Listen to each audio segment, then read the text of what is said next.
Welcome everyone to another edition of Moya Talk. We have a special guest this week, Adrian Loving. Adrian, thank you very much for accepting the invitation. My And pleasure. thank you for the patience with technology. So what to say about Adrian? Adrian Loving is a noted visual arts educational, cultural historian, and DJ. He has a long career in the arts, creating art exhibitions, exhibition programmings, and museums at different cultural institutions. He has performed internationally, and he has performed at special events like the White House Correspondence, and he's currently a teacher. He teaches arts and visual arts at Georgetown Day School in Washington, D.C. Welcome, Adrian.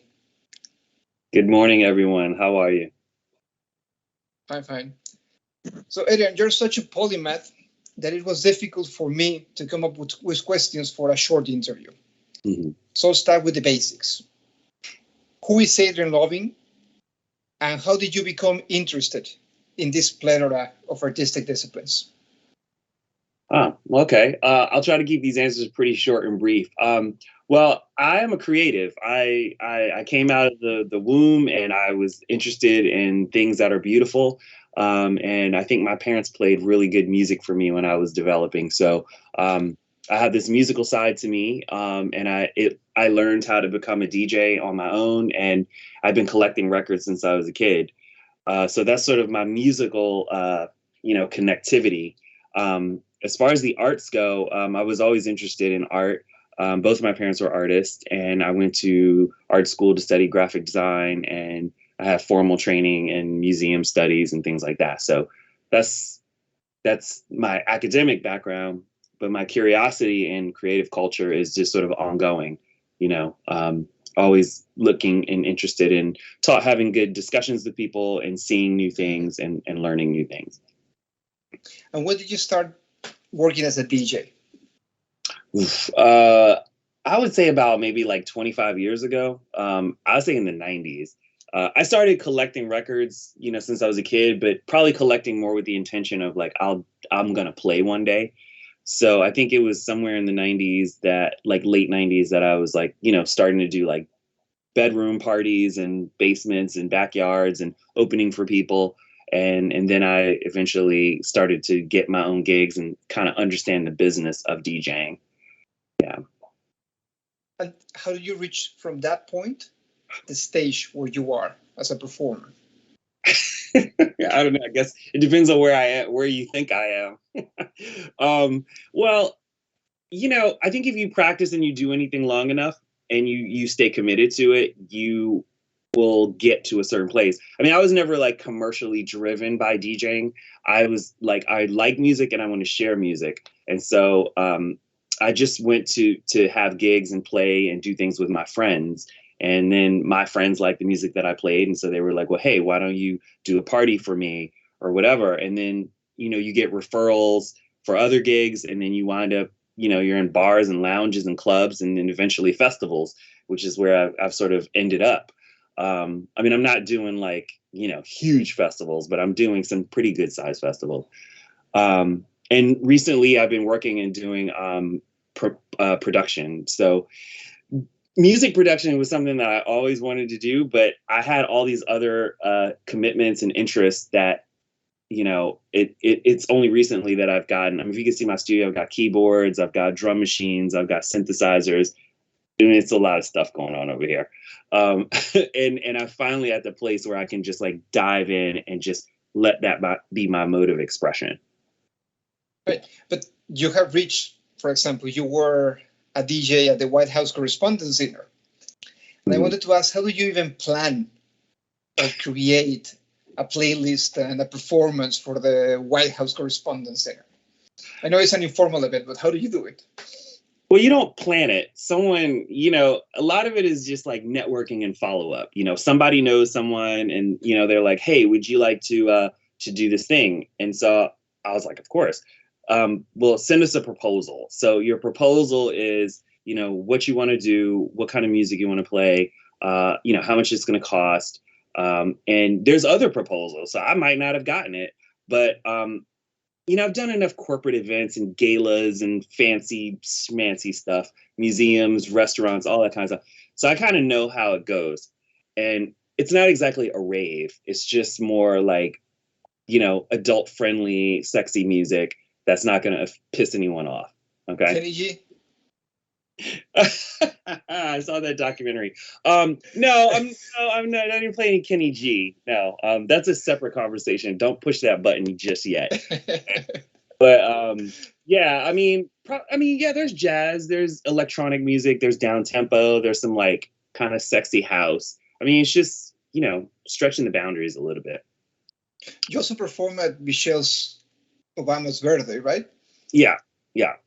Well, she's a Chicago lady, so she likes house music. Obviously she likes more I would say more pop friendly kind of stuff.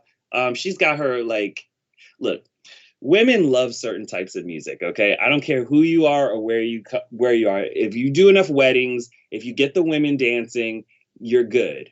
Guys, they'll jump in. So why would Michelle Obama be like anybody else? I mean, she loves her little Beyonce here and there. She likes her Shaka Khan. So you just give them a little bit. I mean, it was one of those things I really couldn't talk about. I just had to sort of like show up and do it, and I could talk about it later. But it was it came through sort of with some connections at the Washington Post too. But it was a cool party, I imagine. Yeah, it was a cool party. I mean, they've had some great parties up in the White House. I mean, that was the only one I went to, but I mean, yeah, they had musicians and bands and things like that. I was sort of like, I just played like a cocktail type thing. I was like kind of early on, Yeah, nice, I think nice. Kanye. So you've been in different festivals around the world. Mm-hmm. I wanted to ask you, is there a country that surprised you? Like their music culture or their club culture, something that really caught your attention? Well, two places I went to in the Mediterranean that I really enjoyed. Malta is one of them. I've been to Malta like 6 or 7 times because it's a cool little island, and a lot of type people come through there, but it's not like Ibiza or anything. It's still kind of like under the radar, and I think they had a really nice appreciation for dance music and like club culture. So, and I know some people there, so I find myself going to Malta quite often when I'm traveling through Europe. I would say Greece is very soulful. Like they love good house and good like electronic music. Like other parts of Europe, I think tend to be a bit more commercial club EDM, but Greece is so close to Africa. I think you get the vibe, you get the winds, you get the African winds. It's like Naples, Naples is it's a very brown part of Italy. And so it's a different feeling down there. It's a different flow, Those are the 2 places I think I've been, surprised by. Cool. All right. Besides being a DJ, you have a whole different facet as a cultural creator, art historian. So I wanted to ask you about your new project, or your ongoing project, Fade to Grey, and your new book. Congratulations. Thank you. Could you walk us through the elaboration of this project? Sure. Well, Fade to Grey was okay. I have a background in video art, so that's one of the things I've been doing for a long time. And I got invited to do a show at a gallery. And I think at that time, this was, I don't know, 7 or 8 years ago, I was doing more kind of glitchy, sci-fi, electronic kind of stuff, real nerdy, buttons and knobs and stuff, But I was like, well, I've got all these records, maybe I should do something different, challenge myself. And so I have all these albums from the 80s that were, David Bowie, Prince, Boy George, Culture Club, like all these artists, right? And it got me excited about this idea of working with something a little bit more human, but also looking at the similarities between some of these artists. A lot of these artists are, have this androgyny going on. And at that time, I didn't find any books or research that really explored that concept in a sort of academic study. I mean, there's obviously gender studies books, but nothing sort of complete around this period. So it got me interested in doing research around it. So the art show was a study of images and video that I did around a few artists. And then from that came a talk. And a talk revealed that a book would be really good because a book could touch more people. I'm a teacher. I could use it as a teaching tool. People who can reflect on this time period after 20, 30 years might learn new things about that period. And so that's kind of how I started to develop it. And it's been a journey. I mean, like I don't know if anyone here has ever published a book or writes or whatever, but it's a long process to write it, get other writers on board, do all the copywriting and legal work for, image licensing, design it, make it be interesting and not just a book of words. I mean, I wanted pictures, and then give birth to it and put it out into the world during a pandemic time. Like this is like 2 years of me waiting to get work or waiting to get writings that, were on hold because of, COVID and delays. And then so finally the time was right for it to come out in March of this year. So you have to send the link in the chat so we can check it out. Sure, absolutely. I can do that. Perfect. So let's talk about Grace Jones. Okay. What does she represent to you? I know it's very important and central to your work. Okay. Well, Grace is kind of like a muse. She's like one of those spirit animals, I don't know if you all have spirit animals, but I think Grace Jones is one of those people who, like, she's always been around. She's always been interesting. I never could figure her out. But she's always very important. She's symbolic for many reasons. She's very beautiful. And she's also quite androgynous, but she's also like, she's just like a cool chick. Like she's somebody I wish I could kind of like hang out with, and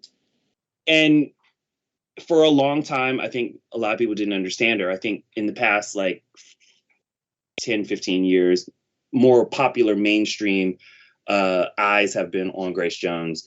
And I think culture has caught up to Grace Jones, whereas before it was like she was very much an outlier, Yeah, singers like Janelle Monáe, for example, right? That they recover the figure a little bit. Yeah, absolutely. When you look at artists, some of these contemporary pop artists, they draw a lot from Grace Jones, and there's a history there. So you can see the sort of transfer of style and energy and all that, but then she's also still very unique and cutting edge and avant-garde, I'm probably the only person here old enough to actually seen her in concert. Actually, she opened up with David Bowie. I went to a David Bowie and Grace Jones concerts, and I was like, really wow. That's amazing. I've never seen her, but I'm old enough to have followed her early in the 70s and 80s. So, and I'm very proud that she did a cover of a tango, like Libertango, in her early work, very famous Piazzolla tango. So there you go. The old guys jump in. But I asked you, Adrian, because when I was doing the research for the interview, the more I read and the more I read some of your essays and I listened to some of the conversations you have curated, and I realized some of your points make sense, right? A lot of sense. So I thought about Grace Jones, I thought about Patti Smith, who's the only one who I've been able to see in concert. And it really struck me that this androgyny and the identity, the way their identity displaces you as a listener, is really powerful because you start thinking about a woman singer and you just see something different. It's a different experience. So what are your thoughts on this process, that you develop in Fade to Grey and in your work? Like, how does this intersection of androgyny and music work? Well, I'm still trying to figure that out myself. It's one of those research studies that people go on and do for years, But what I think I've gotten from it is I wanted to go in asking questions instead of making assumptions. This is a project of curiosity, but it's also a community project. So it's one of those things where if I'm not an expert in an area, I might get someone to contribute in that.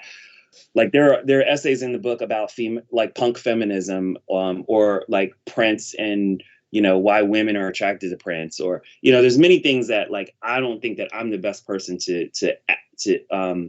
discuss that in terms of writing, but I can get someone to write that. Yeah.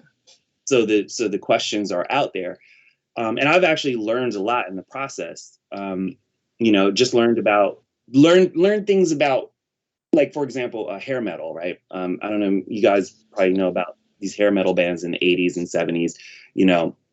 They all had big hair and, hairspray and lipstick and eyeliner. And you say, well, why do they go on stage looking like this? And so I talked to some photographers, I talked to some artists, I talked to some writers. And one of the things that I discovered was that it was part of the time. So they wanted to be very extravagant and look good on stage. And androgyny was happening all over. But also, like, some of the clothing was just easy to wash out. Like you can wash it in the sink, hang it up in the bathroom, and get ready for the next concert the next night. If you got all this hot fur and leather and chains and whips and spikes, you can't just take that off. I mean, like, it's easier to just wear something like quicker. So that's something that I learned in the process of it. Some artists are just really out there to just be flamboyant and express themselves. And it was okay at that time to do it more than it had been before or after, It's interesting because you mentioned that the time has cut with Grace Jones, right? Like the culture is now more adequate. But I wanted to ask if this current representation of androgyny in mainstream media, is it really transformative? Or do you think it's more like an appropriation, something fashionable? Transformative or performative? I think it could be a little bit of both. I think that there's artists who go in that direction and say, oh, this is what's hot right now. Let me perform this new identity. I mean, I think to a large degree, Bowie was very performative. I mean, he had many identities. He created characters for his movies and for his albums. And he said, I'm going to be this character, and then I'm going to move on. So I think a lot of it is just what the artist wants to do. Now, whether that's a commercial impulse, I don't know.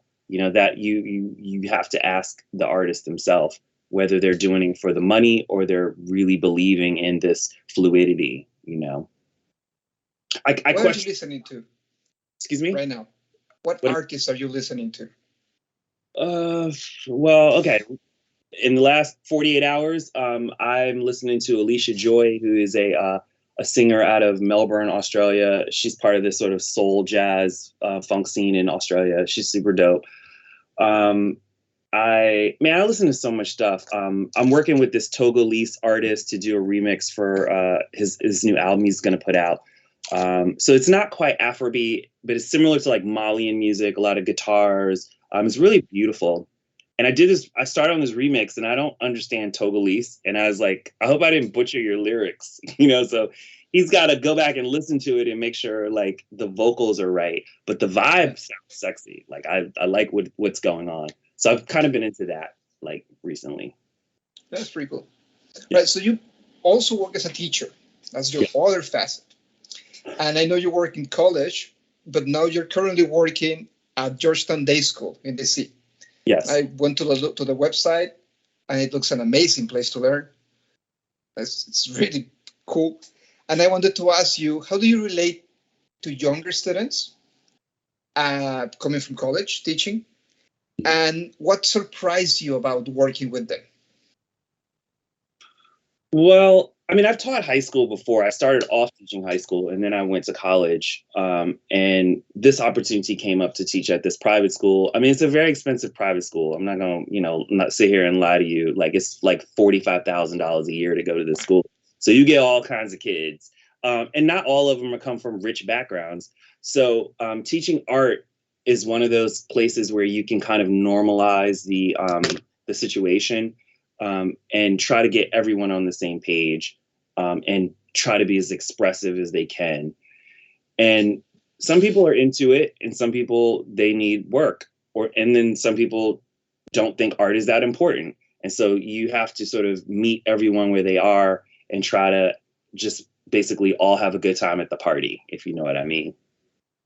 But it's been interesting working there. I like it as a private school. I mean, I don't see myself staying there that long, but because I think my career is going to blow up in some other ways, but it's been great. I've learned a lot. I don't have to pay for any supplies or materials. I get professional development. I get to travel. I get the summers off.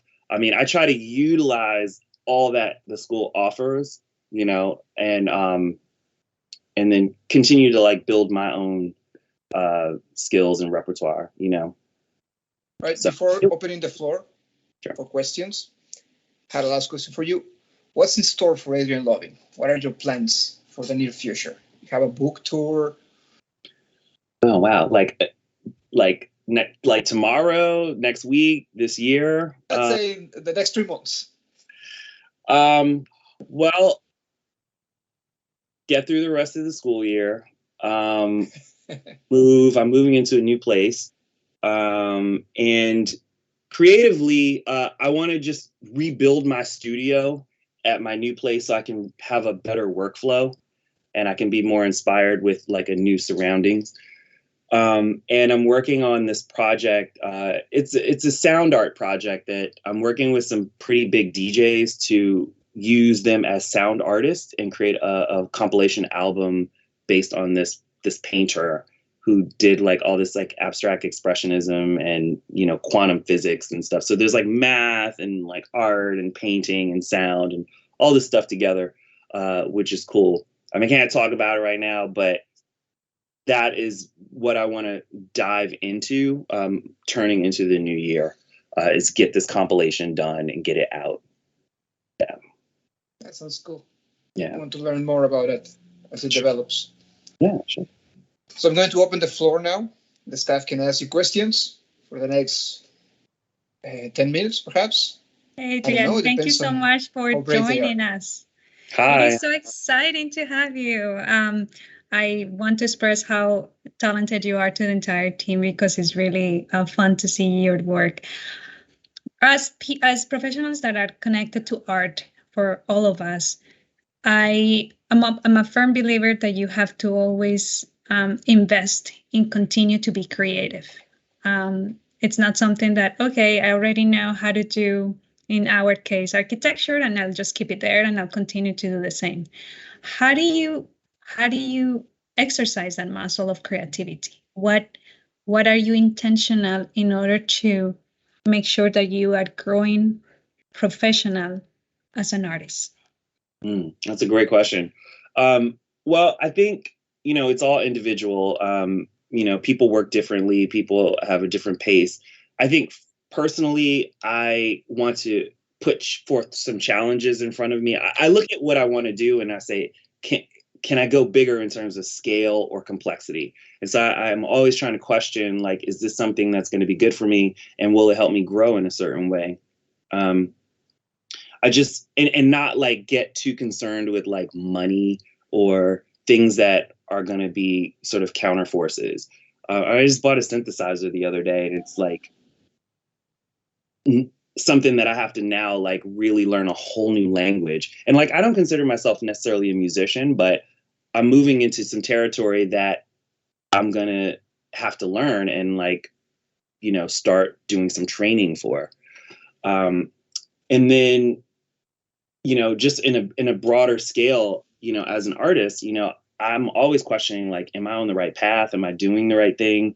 I don't have mentors necessarily to say, hey, Adrian, you should be doing this and, go and do that residency or go do, like, you kind of have to navigate it yourself or find people who you can sort of talk to. So it's always uncertain, but I just say I want to do better things as we keep moving, Yeah.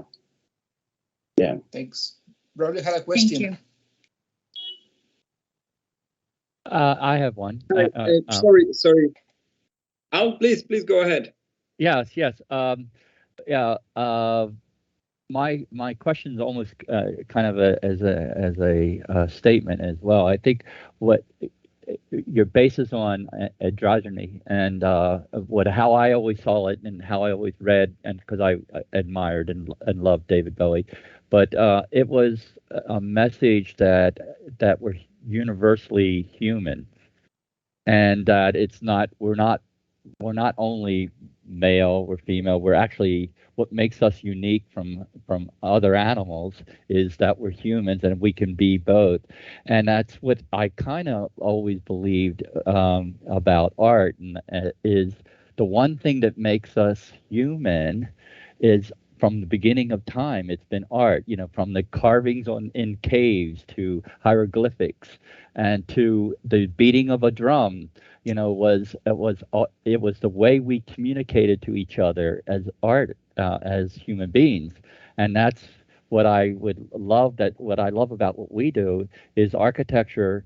There's an art part of it as well, and it's a way we communicate. And I was wondering, is that is that what your drive is? The language, I guess, of art is that where you come from, or is that what you seek to find? How does this wonderful thing called art be the grand communicator? I'll just say this, and maybe I'm going to try to answer your question.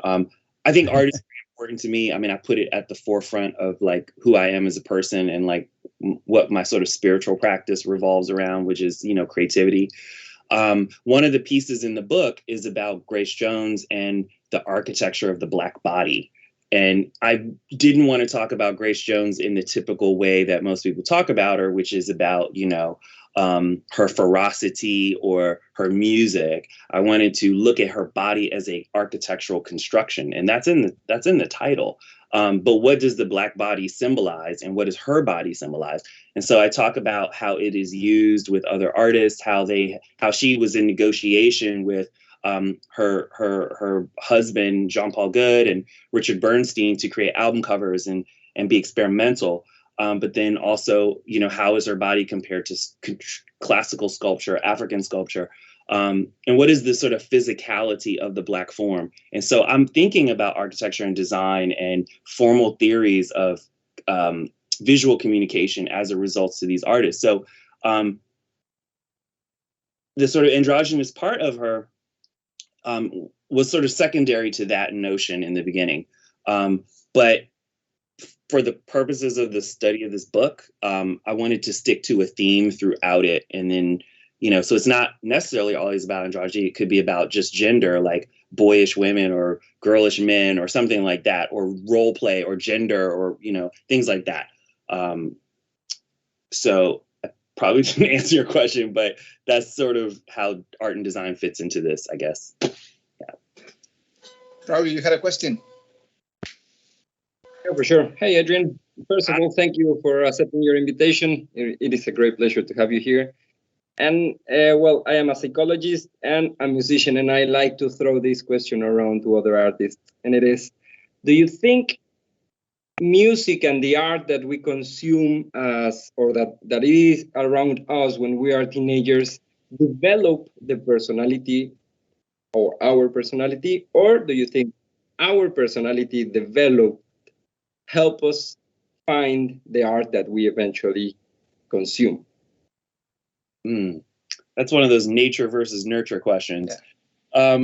Well, I think a lot of it has to do with your community, like who you surround yourself with, and what they bring to you and what you contribute. So if you're creative, but you're not around a lot of creative people, you're probably going to, be a little bit, stifled in, the amount or what you're able to do, unless you're just an outlier and you do it anyway. So I think it's important, once you realize that you have some creative impulses and even more notably some talent, God-given talent, you still have to work to produce, and you have to surround yourself with the sort of super friends, the best team you can put together that's going to help you develop something and give you feedback and honest criticism about what you're doing. You know, that's something that a lot of people don't have, is they don't get honest criticism. You all in the architecture practice or design practice know that your work has been put up on the wall and it has been ripped apart at some point, and you've had to go back and, you know, go to the drawing board and start over again. So we understand that, but a lot of people don't. You know, so just need to build a team, an honest team. Yeah, That's pretty cool. Thank you very much. Thank you very much for this great interview, for your time, your attention, your patience with the technological issues. We really appreciate you, and we thank you very much for this interview. absolutely. I'll just say this one last thing. It's great to see your faces, and y'all look like a wonderful bunch. I'd love to stay in your radar and continue with the dialogue. I'll in the chat, I'll put the website for the book, and I'm offering a 15% holiday promotion. So if you're interested, get a book, I'll sign it, and you know, you'll have it, you'll enjoy it. It's pretty cool. It's a great gift. Thank Sure. you, Adrian. We'll definitely take you on that. Definitely. Thank you all. I appreciate it. Good to Thank see you you. everyone you. for coming for another interview. See you next week. Thank you so much. All right. Thank you. Thank you. All right. Bye. Bye bye.